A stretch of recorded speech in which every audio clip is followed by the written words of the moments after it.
नमस्कार, म भीमप्रसाद पौडेल सिक्किम गान्तोकबाट हो।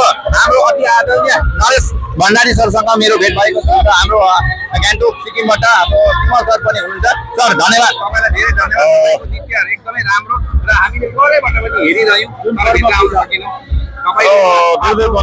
आफ्नो संस्कृति संस्कार र परम्परालाई ध्यानमा राखेर आजको युवा वर्गहरूलाई के भन्नु चाहनुहुन्छ? म युवाहरूलाई यो भन्न चाहन्छु कि हाम्रो आफ्नो जाति नै मासियो भने सबै थोक सक्यो। त्यसैले गर्दाखेरि आफ्नो संस्कृति आफ्नो परम्परालाई सम्हालेर राख्ने अहिलेको कर्णधारहरूको पनि जिम्मेवारी हो। यो अहिलेसम्म हामीले सम्हालेर ल्याएको छौँ।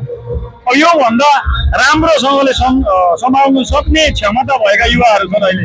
किनभनेदेखि अहिलेका युवाहरू धेरै ज्ञानी छन्, पढेका छन् र पढेका मान्छेले यो गर्यो भने अझै राम्रो हुन्छ र युवाहरूलाई सबैलाई एक भएर खसहरूको एकतालाई कायम राखौँ भन्न चाहन्छु।